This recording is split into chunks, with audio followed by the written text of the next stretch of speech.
Hey, this is Matt once again. Welcome back to another video. This is another paid request, this time from Andrew. Thank you so much for that. For those interested in requesting any type of videos, feel free to send it either directly to my PayPal or join my Patreon. Both links are down below in the info box. And this is for Season 1, Episode 2 of One of Us is Lying. Now, for those who don't know, it has been a while since I reviewed the first episode, which was another one of Andrew's request. I don't remember how long ago it's been. It was a show that was on Peacock. It was only on for 2 seasons, starting in 2021, based on, I guess, a best-selling book that I'd never heard of before. And at first, it seems like a setup for the Breakfast Club. You got the popular cheerleader, you got the jock, you got the troublemaker, etc. And they're in detention. But during detention, you have this other guy named Simon who is a real piece of work, loves telling secrets on people, giving out people's secrets, and just not a great individual.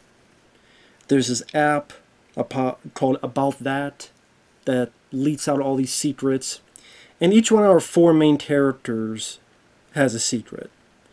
The popular cheerleader, she cheated on her boyfriend. The jock is in the closet. He's actually gay.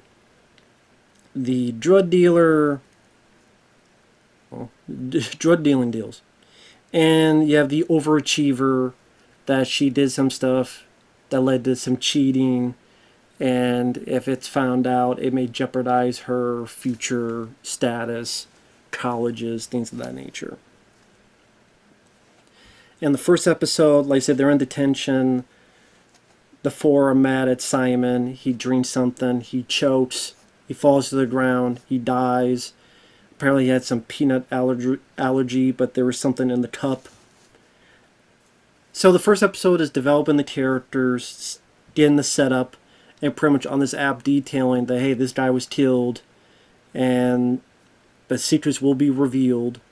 So there's still someone else being a puppeteer, some outside force that we don't know yet. And by the time you get episode 2, now the cops are onto this. They seem to think, wait, this is not some accident, this is a murder. Because he's the only one whose cup had the peanut stuff. None of your cups that you were drinking had it. That means someone deliberately did it, or all of you worked together and did it. And it goes on from there. Now, so far I would say I don't have issues with the acting from the 4 main principal actors playing these characters. The mystery is somewhat interesting. You know, curious, like, who did it? They all have their reasons for doing it.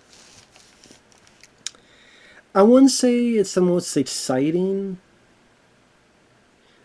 It's not a lot of like dark, witty humor a la Heathers, the movie Heathers. I think it's based on a book. I don't know how the book is. If this is absolutely like the book or not like the book, I don't know. But it would have been nice to have some very dark, witty humor, a lot more so. Or some really entertaining pieces of dialogue, like John Hughes would write for characters back in the day. It's one of those where I'm kind of watching it, but kind of blasé, going, okay, you know, it's not that badly filmed, it's not badly acted. I'm intrigued to see where it's leading up to, but it's not the most exciting journey, so to speak. Like I said, you have the popular cheerleader who boyfriend is this guy named Jake, but again, she cheated on him. Cooper, the jock, he's with this guy named Chris, who's actually a college student, but he hasn't told the guy that he's in high school. He lied to him, and throughout this episode, the guy finds out, and he's a bit peeved about it, but ultimately lets it go. The overachiever had the dead kid's laptop, but it's been stolen, and then she thinks the drug dealer kid stole it. We find out that actually at the end of the episode someone else stole it, I believe it's the overachiever's sister.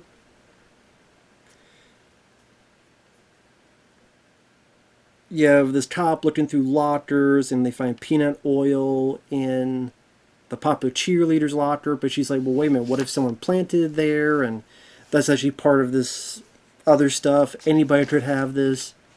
Well, it's just convenient that of the four of you, you're the one that has it. There's nothing concrete. There's not a whole lot of the four characters together, other than briefly talking about how, the thing where they were all set up, and how there's these kind of weird circumstances as to how they got into detention in the first place, like getting a phone call that seemed very random and not knowing who it was from, which then disrupted class, which then got them into the detention. Again, one of them overhears that the police thinks maybe all of them did it. But yeah, it's one of those things where you see the screws turn a little bit, where these four might start trying to be more paranoid of each other. They may start to kind of turn on each other.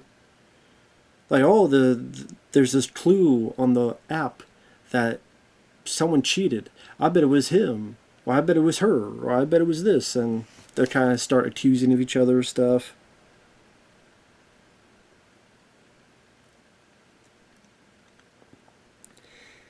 Like I said, it's a bit slow. Episode 2, it was a little bit of a slog to sift through. But like I said, the mysteries were interesting enough to me.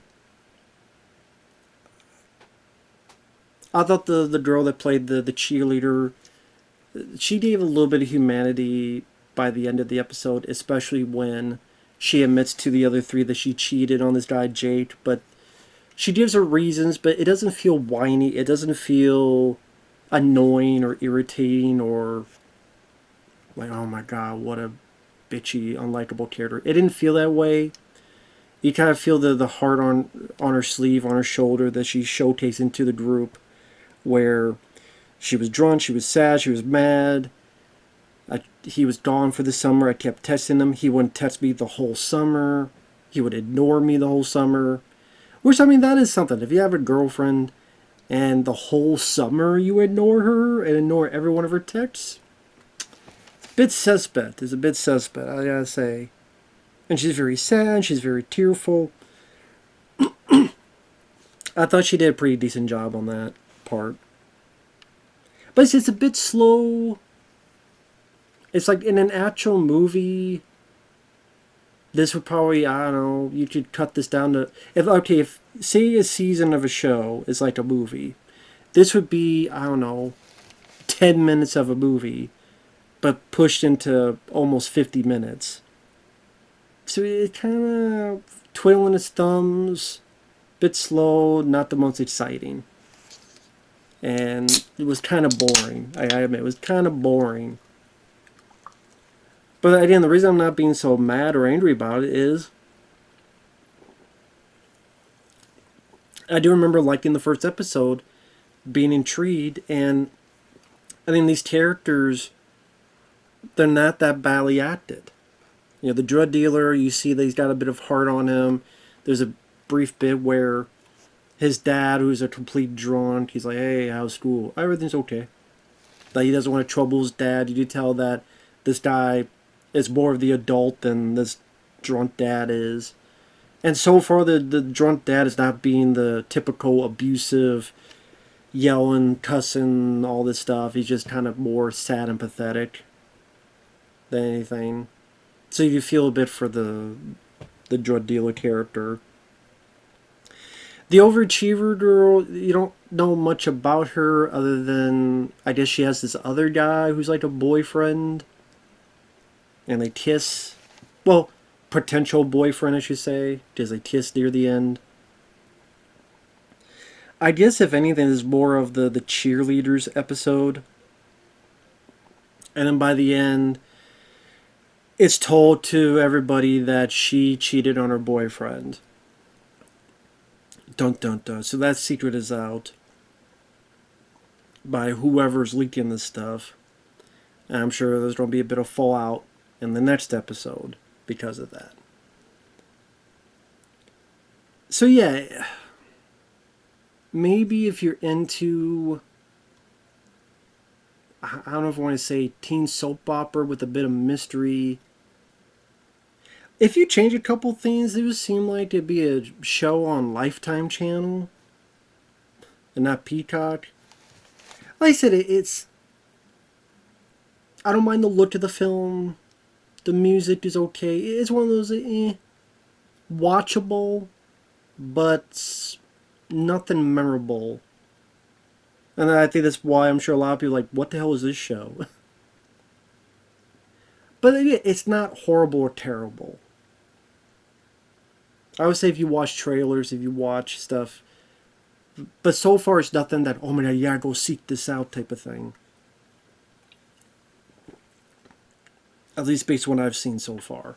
But it's okay. Really, you say okay? Yeah, it doesn't make me that mad or angry or upset.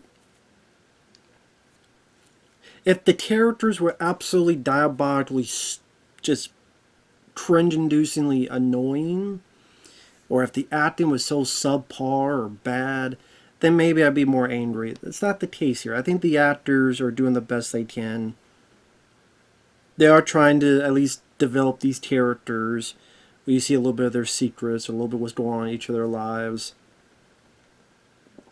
until whenever it's revealed as to what's really going on. And like I said, at least it leaves that bit of intrigue to keep me curious to go, what will happen next? But I do think a lot of this could have been done a bit faster.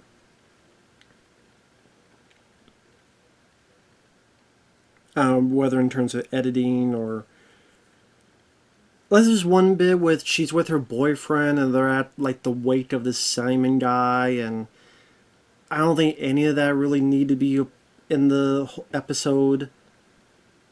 I mean, really it only amounts to she wants to see if Simon left anything in his room. She hides under the bed and she overhears the cops saying, we have a theory that maybe they're all in it. They're all a part of it. They all are working together. There's many other ways he could have had the girl overhear that. And the whole wait thing just could have been completely edited out. So stuff like that. Overall, it is what it is. Thanks for watching. Take care. We'll see you guys later. Bye-bye.